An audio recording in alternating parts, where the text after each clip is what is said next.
The massive ships appeared in Earth's sky on a Tuesday morning. They were beautiful and terrifying at the same time.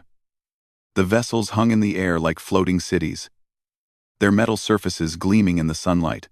People around the world stopped what they were doing and looked up in wonder and fear. Dr. Sarah Williams stood on the roof of the United Nations building in New York. She was the head of Earth's first contact team.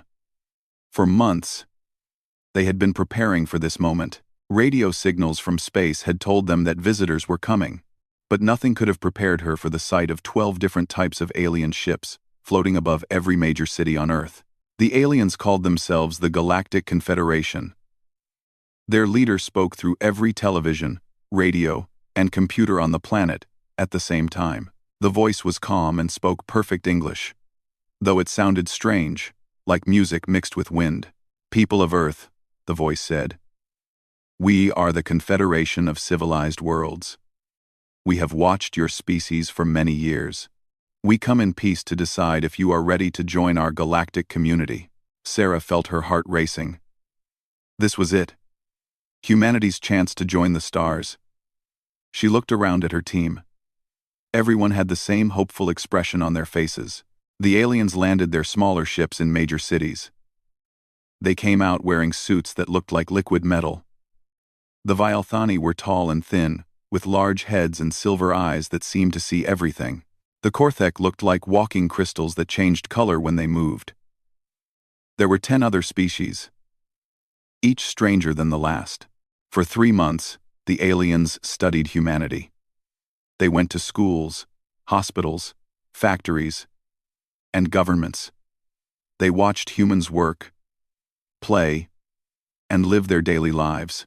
They recorded everything with devices that floated in the air like tiny suns. Sarah worked closely with Ambassador Zethka, a Vialthani who seemed to be in charge of the study. She showed him humanity's greatest achievements: the art, the music, the science, the literature. She took him to see acts of kindness and courage. She wanted him to understand that humans could be good, but Zethka always seemed disappointed. When Sarah showed him a hospital where doctors saved children's lives, he pointed to the weapons factory across the street. When she took him to a peace conference, he asked about the wars still being fought in other countries. His silver eyes never showed approval, only sadness. "Why do you fight so much?" he asked one day as they stood in a museum filled with art from around the world. "We're learning," Sarah said. "We're getting better. Look at this art. Look at what we can create when we work together." Zethka touched a painting with one long finger. "Yes, you create beauty. But you also create weapons. You destroy your own planet while making these pretty things. This is why we worry about your species." The other alien species were even harder to impress. The Korthek only cared about technology, and they thought human computers were like stone tools compared to their crystal networks. The Hegemony Council, a group of beings that looked like floating jellyfish, said humans were too emotional and unpredictable. Sarah tried everything. She brought the aliens to meet the world's greatest scientists, artists, and leaders. She showed them human achievements in medicine, space travel, and engineering. But for every good thing she showed them, the aliens found 10 bad things to point out. The testing went on for 3 months.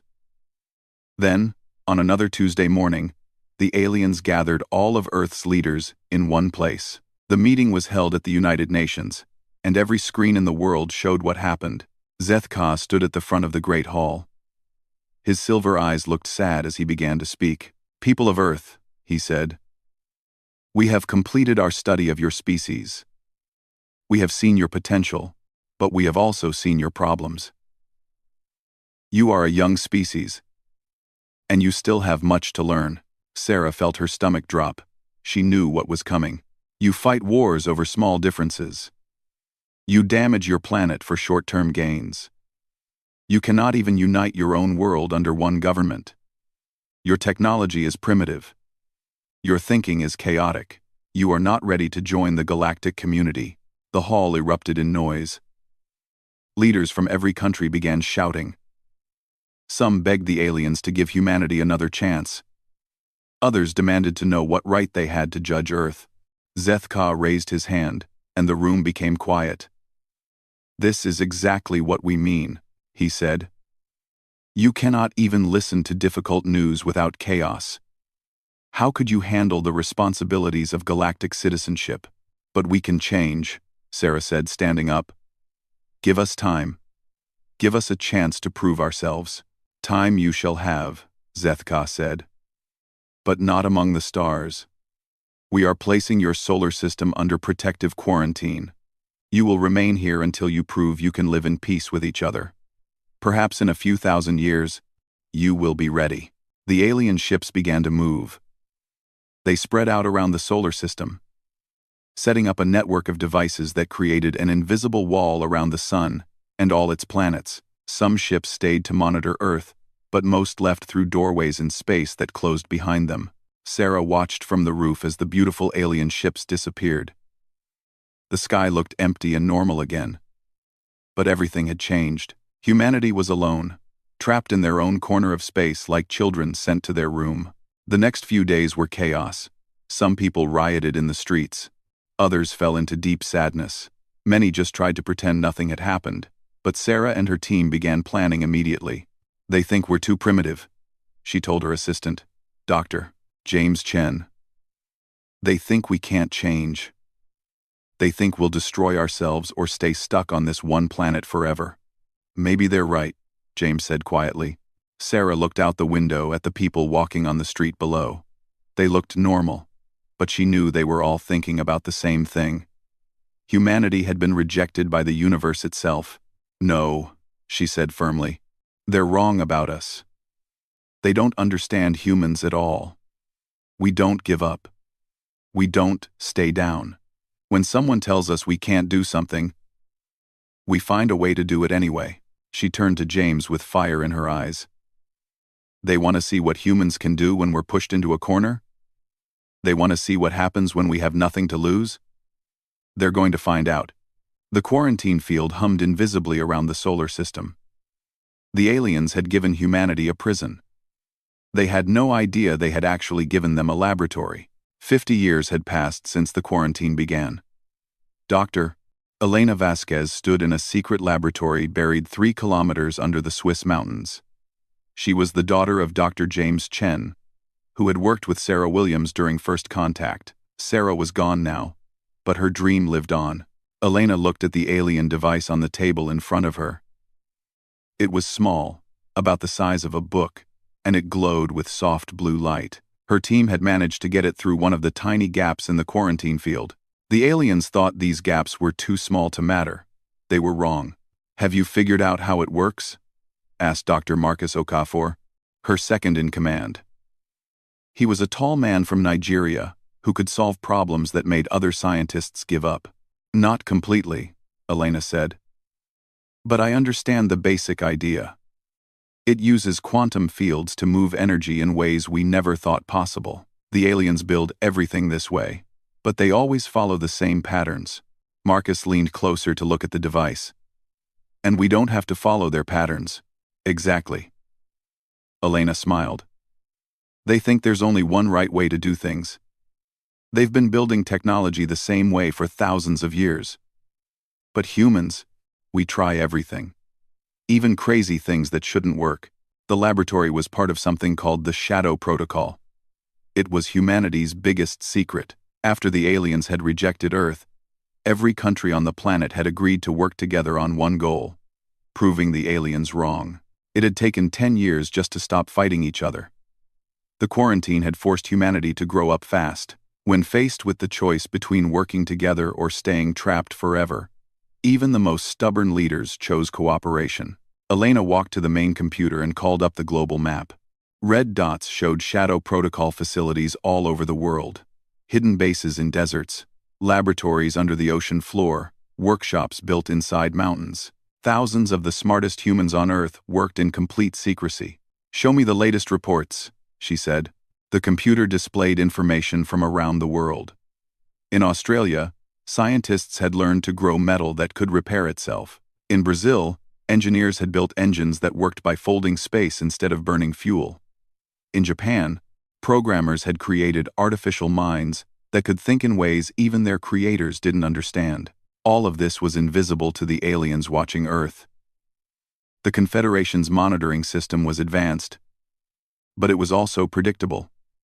They looked for the same signs of technology that their own species used. They expected humans to follow the same development path that all civilized species followed. Humans did something different. They learned to hide their real progress while showing the aliens exactly what they expected to see. On the surface, Earth looked like it was making slow, normal progress. Cities grew larger. Computers got faster. Rockets reached other planets in the solar system, but underneath, humanity was becoming something new. Elena's personal computer chimed with a message from her father. James Chen was now 93 years old, but he still worked every day. He lived on a secret space station, hidden in the asteroid belt, one of 50 such bases that humanity had built without the aliens noticing. The prototype worked, his message said. We can now travel faster than light using our own technology. The aliens aren't the only ones who can open doors between the stars. Elena felt her heart racing. This was what they had worked toward for 50 years. True freedom from the quarantine. But they weren't ready yet. Elena knew that showing their hand too early would be disaster. The aliens still thought humans were primitive and chaotic. They had to maintain that illusion until the right moment came. Dr. Yuki Tanaka entered the laboratory. She was a small woman from Japan who specialized in understanding alien psychology.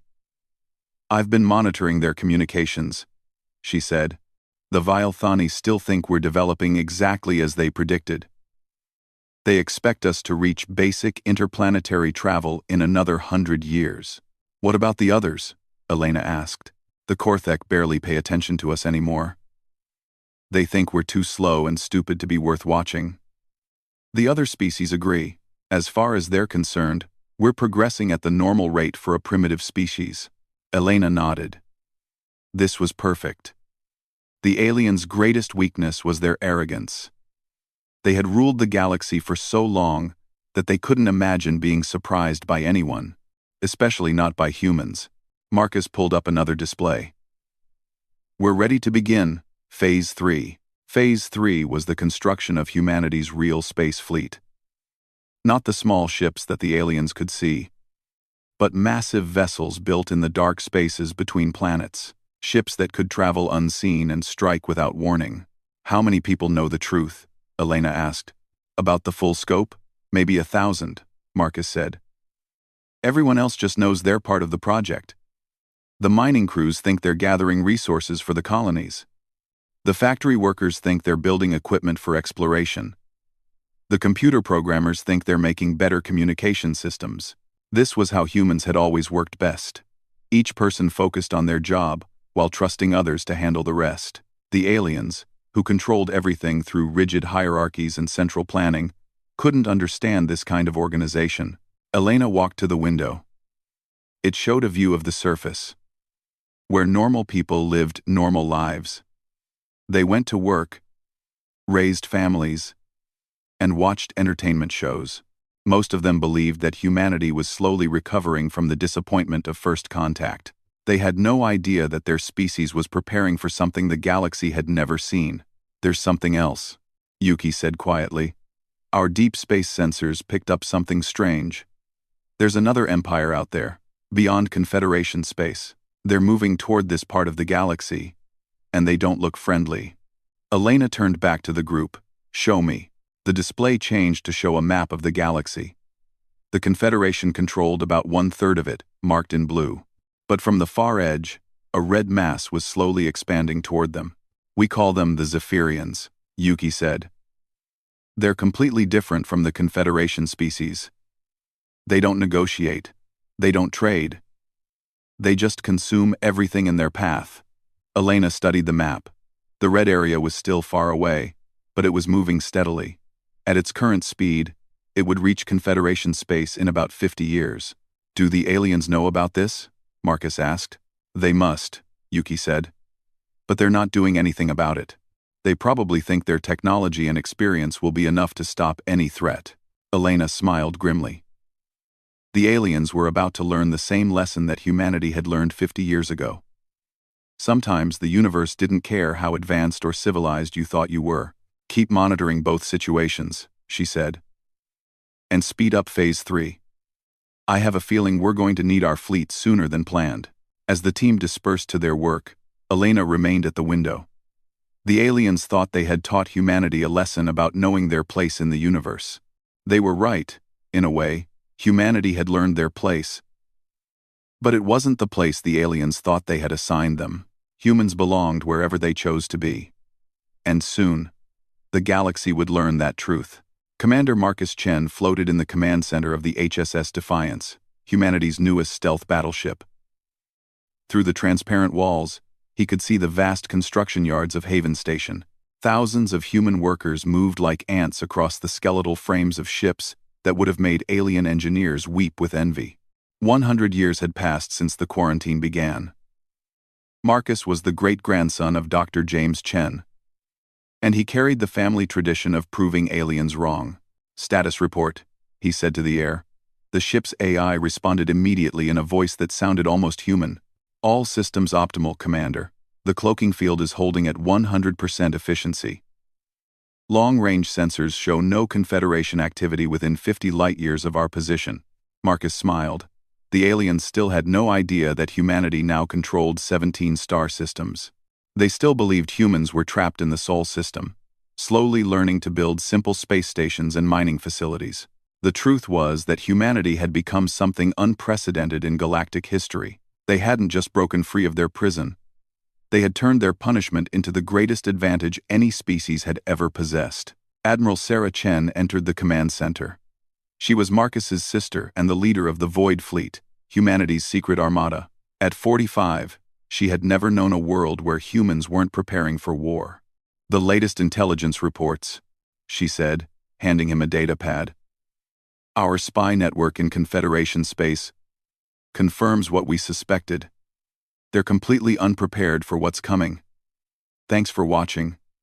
I'm Monoman." Marcus read through the information. The Zephyrian hegemony was only 10 years away from Confederation space now. Their scouts had been spotted by long-range sensors, but the aliens were responding with typical arrogance. They thought their advanced technology and centuries of experience would easily handle any threat. "They still fight wars the same way they did 1,000 years ago," Sarah continued. "Big fleets in straight lines, following predictable strategies. The Zephyrians are going to eat them alive."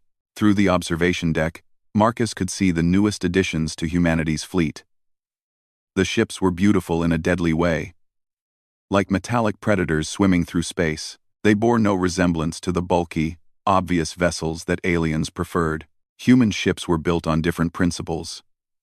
Where alien vessels relied on heavy armor and massive weapons, human ships were fast, smart, and nearly invisible. They could appear anywhere, strike without warning, and disappear before the enemy could respond. "Remember when we thought their technology was impressive?" Sarah asked, looking at a display showing captured Confederation equipment. Marcus laughed. "That was before we learned to think like humans instead of like aliens. It had taken decades for humanity to understand their own advantage. The aliens had advanced by following rules, building on previous knowledge, and improving existing designs. They were very good at this, but they were also predictable. Humans did something different. They broke rules. They tried impossible things. They combined ideas that shouldn't work together, and somehow made them function. Where aliens saw one solution to each problem, humans saw 100 possibilities. The result was technology that aliens couldn't understand even when they were looking right at it. Human ships used quantum drives that folded space in ways that violated alien physics. Human computers thought in patterns that alien minds couldn't follow. Human weapons hit targets that alien sensors insisted weren't there. Dr. Elena Vasquez III entered the command center.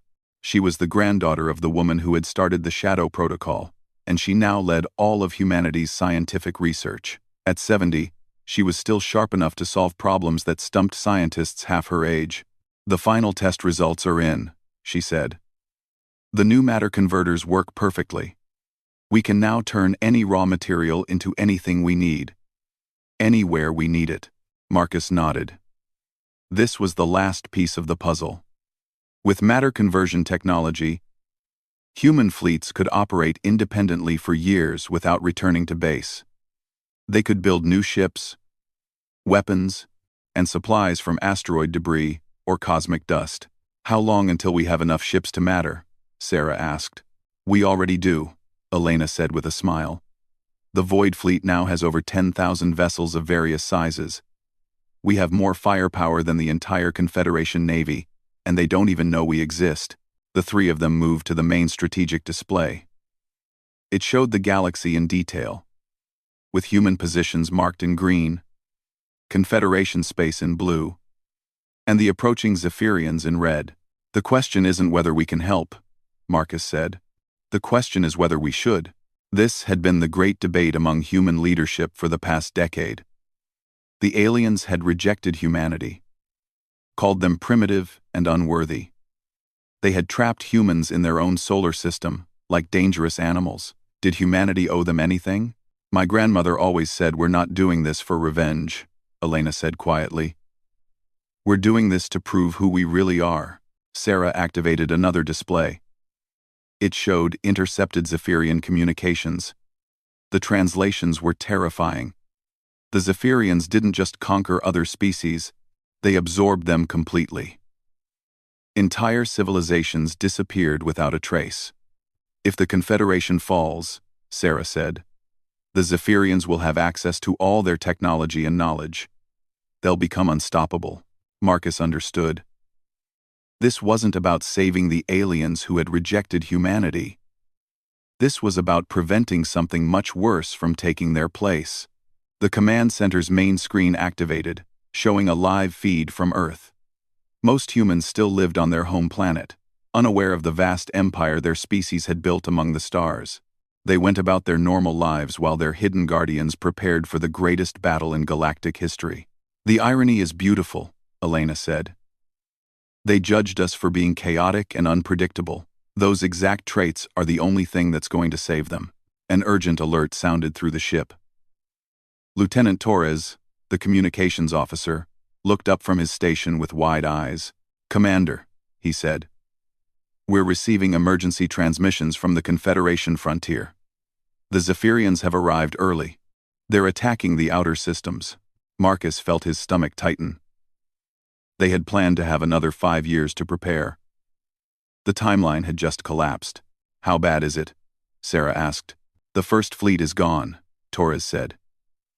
Completely destroyed. The aliens are calling it impossible. The Zephyrians tore through their defenses, like they weren't even there. Marcus looked at his sister and Elena. For a century, humanity had prepared for this moment. They had built their secret empire, developed impossible technology, and created a military force unlike anything the galaxy had ever seen. Now it was time to find out if it was enough. Send a message to all fleet commanders, Marcus said. Operation Revelation begins now. And contact Earth. It's time for President Vasquez to make the call, Sarah smiled. It was the expression of a predator who had been waiting patiently in the shadows and was finally ready to hunt. The aliens wanted to see if humanity could evolve, she said. They're about to get their answer. Also, Aro. Outside the ship, the hidden fleet began to move. 10,000 vessels emerged from stealth mode, their sleek hulls gleaming in the starlight. For the first time in a century, humanity was ready to show the galaxy who they really were. The Confederation was about to learn that sometimes the species you underestimate becomes the species that saves your life. Admiral Zeth Ka stared at the tactical display in disbelief. The Zephyrian swarm had destroyed another Confederate fleet, and there was nothing left but debris and radiation. In 3 weeks, they had lost more ships than in the previous 1,000 years of galactic history. How many vessels do we have left? He asked his tactical officer, a young Valthani whose silver eyes showed barely controlled panic. 43% of our combined fleet remains operational, came the reply. But Admiral, their effectiveness rating drops with each engagement. Our crews are losing hope. Zethka felt ancient. He had commanded Confederate fleets for 2 centuries, but nothing had prepared him for this. The Zephyrians didn't fight like any known species. They moved like a single massive organism, adapting to every strategy the Confederation used against them. The enemy ships were organic, growing and changing during battle. When Confederate forces targeted their weapons, the ships regrew them. When they attacked the engines, new ones sprouted from the hulls. The Zephyrians learned from every encounter and became stronger. "Sir?" the communications officer called out. "The Council is requesting another strategic conference." Zethka closed his eyes. Another meeting where 12 different species would argue about tactics while their civilization died around them. The Korthek insisted on direct confrontation. The hegemony demanded clever maneuvers. The Vreks wanted to negotiate. None of them understood that they were fighting something that couldn't be defeated by conventional means. "Tell them I'll attend," he said wearily. Then he turned to his personal aide. "And prepare the evacuation protocols for our core worlds. We may need to abandon the frontier entirely." The strategic conference took place in virtual space, with representatives from all 12 Confederate species appearing as holographic images. The debate began immediately, voices overlapping in a dozen different languages, while translation systems struggled to keep up. "We need to consolidate our forces," insisted General Korthvex, the crystal being who commanded the Korthek military. "Meet them with overwhelming firepower in a single decisive battle." "Foolish," replied Counselor Aethes of the hegemony, her jellyfish-like form pulsing with agitation. "They adapt to whatever force we bring against them. We need subtlety, not strength." Zethka listened to the familiar arguments. For 3 weeks, they had been having the same debate while the Zephyrians consumed system after system. The Confederate species were individually brilliant, but they couldn't think outside their own patterns. Each race saw the problem through their own cultural lens and proposed solutions that reflected their nature rather than the situation. "Perhaps," said a new voice, "you need a fresh perspective." The conference fell silent. The voice had spoken in perfect galactic standard, but with an accent none of them recognized. The translation systems couldn't identify its origin. "Who dares interrupt the Confederate War Council?" General Korthvex demanded. "Someone who's been watching your tactical failures with great interest," the voice replied. A new hologram appeared in the center of the conference space. It showed a human female in a dark uniform, with short gray hair and calm brown eyes. Zethka felt his mind struggle to process what he was seeing. "Impossible. You're quarantined. How are you transmitting to us?" "Admiral Sarah Chen of the Human Void Fleet," the woman said, ignoring his question. "And you're correct that this should be impossible. We've done a lot of impossible things in the past century." The conference erupted in chaos. Representatives began talking over each other, demanding explanations, accusing each other of security breaches. Admiral Chen waited patiently for the noise to die down. "You have approximately 6 hours before the Zephyrian main fleet reaches your stronghold at Kepler 442, she said calmly. "Your current defensive plan will fail, and you'll lose another 30,000 ships. Unless, of course, you'd like some help." "Help?" Zethka found his voice. "From the species we deemed unfit for galactic civilization?" Admiral Chen smiled, and there was something predatory in the expression. "Ironic, isn't it? But let's save the philosophical discussion for later. Right now, you have a choice. Accept our assistance and possibly survive, or maintain your pride and definitely die." Before anyone could respond, the tactical displays throughout the conference updated simultaneously. New contacts appeared on the screens, thousands of them, surrounding the Zephyrian fleet in a perfect 3-dimensional formation. What are those?" whispered Counselor Aethys. "The Human Void Fleet," Admiral Chen said. "We've been waiting in stealth mode for the right moment. Consider this your formal introduction to humanity's true capabilities." Zethka stared at the display. The human ships were unlike anything he had ever seen. They moved like living things, flowing around the Zephyrian formations in patterns that seemed random, but felt somehow perfect. There were thousands of them, appearing from empty space as if they had been ghosts made real. "This is impossible," General Korthvek said. Your species was primitive. You barely had space travel. How do you have a fleet that size? You saw what you expected to see, Admiral Chen replied. We learned to give you exactly that while building something you couldn't imagine. The question now is whether you're willing to follow our lead. On the tactical display, the human fleet began to engage the Zephyrians. But they didn't fight like any military force the Confederation had ever seen. Instead of forming battle lines or following established tactics, the human ships moved in seemingly chaotic patterns that somehow worked together perfectly. Individual human vessels would dart in, strike at unexpected targets, and vanish before the Zephyrians could respond. Groups of ships would coordinate attacks that hit the enemy from impossible angles. The entire fleet seemed to think as one mind while acting with the creativity of thousands. How are they doing that? Zethka asked, fascination overcoming his shock. We don't fight by your rules, Admiral Chen said. We don't follow your patterns. We're chaotic. Remember? Unpredictable? Those weren't insults, they were our greatest advantages. The Zephyrian fleet, which had seemed unstoppable against Confederate forces, began to show signs of confusion. Their organic ships tried to adapt to human tactics, but there were no tactics to adapt to. Every human attack was different, every strategy was unique, every approach was something that had never been tried before. They're creatures of hive intelligence, Admiral Chen explained as the battle continued. They adapt by learning patterns and developing counters. But you can't counter chaos. You can't predict creativity. And you can't prepare for people who think outside every box you've ever built. A Zephyrian superorganism, the size of a small moon, tried to overwhelm a section of the human fleet with sheer mass. The human ships responded by doing something impossible. They phased partially out of normal space, allowing the creature to pass harmlessly through them before reappearing and striking at its core. Your technology, General Korthvek said weakly. Builds on yours, Admiral Chen admitted. But we didn't limit ourselves to your assumptions. When you said something was impossible, we asked why. When you said there was only one way to do something, we found 12 others. When you said we were too primitive to understand your science, we took that science and made it sing songs you never imagined. The battle was turning. The Zephyrian fleet, which had crushed every Confederate force sent against it, was being systematically dismantled by human tactics they couldn't understand. Ships that had seemed indestructible were dying, and the survivors were beginning to retreat. We're not just here to save you, Admiral Chen said, as the last Zephyrian vessels fled the system. We're here to teach you something important.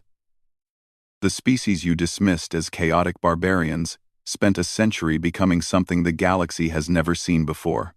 Zethka looked around the conference space at the faces of his fellow commanders.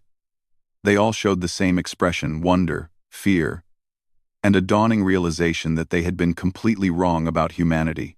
What do you want from us? He asked quietly. Right now? To survive, Admiral Chen said. This was just their advance force. The main Zephyrian fleet is 100 times larger. If you want to live through what's coming, you're going to have to learn to fight like humans. The hologram smiled again, but this time there was warmth in it instead of predation. Don't worry, we're very good teachers, and you're about to get the education of your lives. President Elena Vasquez III stood at the podium in the Grand Assembly of the Galactic Confederation. The massive hall could hold representatives from 1,000 worlds. But today, it felt intimate. Every seat was filled, and every eye was focused on the human woman who had once been considered too primitive to deserve a place among the stars. 6 months had passed since the Battle of Kepler 442. 6 months since humanity had emerged from the shadows to save a civilization that had rejected them.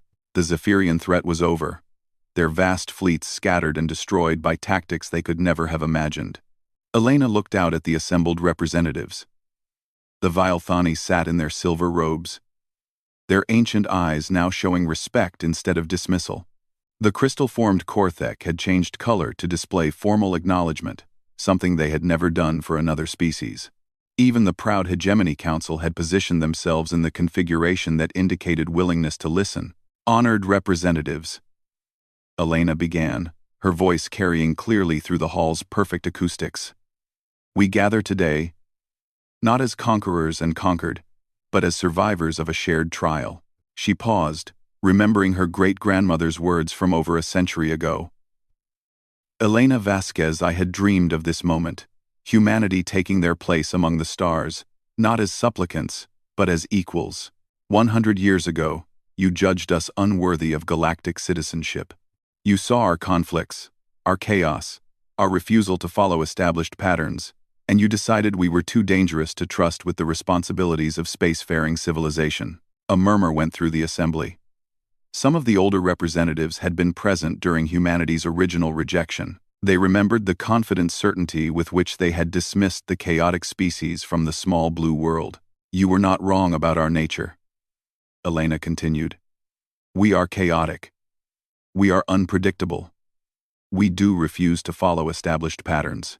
But you made a crucial error in your judgment. You mistook these traits for weaknesses, instead of recognizing them as our greatest strengths." She activated the holographic display behind her, showing the star map of known space. The blue areas representing old Confederation territory now stood alongside vast green regions marking human settlements. "While you confined us to our solar system, we didn't waste time feeling sorry for ourselves. We didn't spend decades debating whether your decision was fair. We did what humans do best. We adapted. We overcame. We found ways to turn our prison into our greatest advantage." The display showed the hidden network of human bases and colonies that had spread throughout 17 star systems.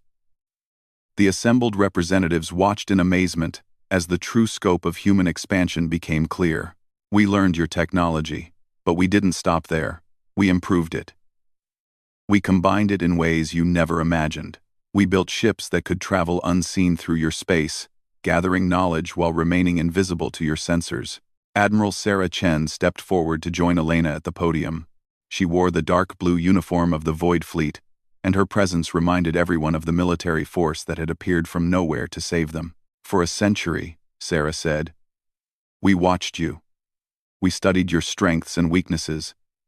We learned how you thought, how you fought, how you solved problems, and we realized that your greatest advantage, your logical, predictable approach to challenges, was also your greatest vulnerability." She gestured to the tactical displays that showed the recent battles against the Zephyrians. "When faced with an enemy that adapted to your strategies, you couldn't change fast enough to survive. You were trapped by your own excellence, unable to think outside the patterns that had served you for millennia." Elena nodded.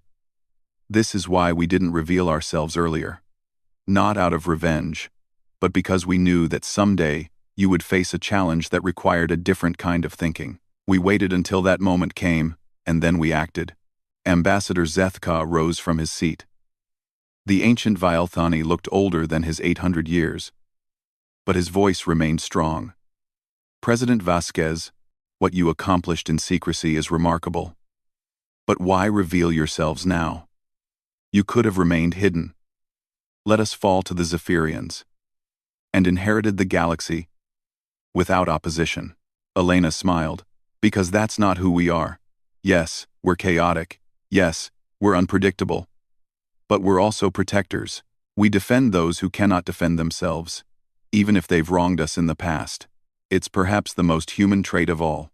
Dr. Marcus Chen stepped forward. As the current head of human scientific development, he represented the intellectual growth of their species. "We didn't save you to prove our superiority. We saved you because diversity makes all of us stronger. The galaxy needs your logic, your order, your accumulated wisdom, but it also needs our creativity, our chaos, our willingness to try the impossible." The hall erupted in discussion as representatives began talking among themselves. The old certainties were crumbling, replaced by new possibilities that many of them had never considered. President Vasquez raised her hand for silence. "We propose a new kind of alliance. Not one based on the dominance of any single species or philosophy, but one that celebrates what each of us brings to the collective effort of survival and growth." She gestured to the star map again, and it changed to show projected exploration routes leading into unknown regions of the galaxy. There are threats out there we haven't encountered yet. There are wonders waiting to be discovered. The Zephyrians were just the beginning. What you're suggesting, said Counselor Aethes, of the hegemony, is unprecedented. A true partnership of equals, with no species claiming superiority over others. Exactly, Elena said. We've all learned something important in these past months. The Confederation's strength came from order and cooperation, but it was limited by rigid thinking. Humanity's strength comes from chaos and innovation, but it needed direction and wisdom to reach its full potential. Sarah activated another display, showing the joint human-Confederate fleets that were already exploring the galaxy's edge. Working together, we've achieved more in 6 months than either of our civilizations accomplished in the previous century. Human creativity guided by Confederate experience is proving unstoppable. General Korthvex of the Korthek military stood up. His crystalline form sparkled as he spoke. You have demonstrated that our assumptions about primitiveness were incorrect. But how do we know you won't use your superior technology to dominate us, as we once sought to dominate you? Elena looked directly at him. Because we've already had that opportunity, and we chose not to take it. When we emerged from hiding, we could have demanded your surrender. Instead, we offered our help. When we defeated the Zephyrians, we could have claimed their territory. Instead, we're sharing the salvage and working together to understand their technology. She paused, looking around the hall. Power without restraint is just tyranny. We've seen what that leads to. The Zephyrians consumed everything they touched, because they had no concept of cooperation or mercy. We refused to become what we fought to destroy.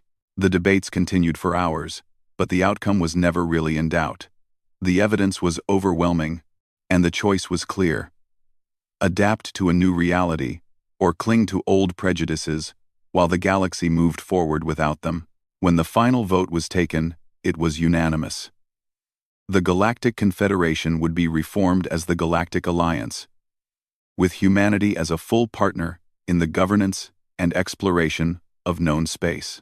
As the assembly dispersed, Elena found herself standing with Ambassador Zeth Ka in the observation deck overlooking the space station's docking bays. Below them, human and alien ships worked side by side, their crews learning from each other with the enthusiasm of children discovering new games. I owe you an apology, Zeth Ka said quietly.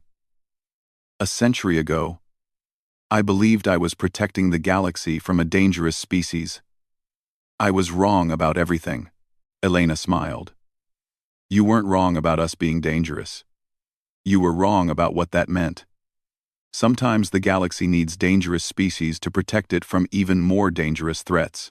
She pointed to a human ship docked next to a Vilethani cruiser. Engineers from both species were working together to install new hybrid systems that combined the best of both technologies. My great-grandmother used to say that being underestimated was humanity's greatest weapon. She was right, but only up to a point. The real victory isn't proving people wrong about you, it's helping them understand why being different is valuable. Zeth Ka nodded slowly. Perhaps this is why you were truly ready for galactic citizenship. Not because you learned to follow our rules, but because you learned to help us write better ones. As they watched, a new ship launched from the station, a joint construction that bore the markings of 5 different species. It was heading toward the galactic rim, where unknown challenges and opportunities waited among the stars. Elena smiled. The quarantine barrier still floated around Earth's solar system, but now it served as a memorial rather than a prison, a reminder that potential could never be judged by appearance, and that the species you overlook today might become the force that saved you tomorrow. Humanity had finally taken their place among the stars, not as subjects or rulers, but as partners in the greatest adventure of all, the endless quest to explore, understand, and protect the vast universe that belonged to all of them. The overlooked had become the guardians, the rejected had become the saviors, and the galaxy would never be the same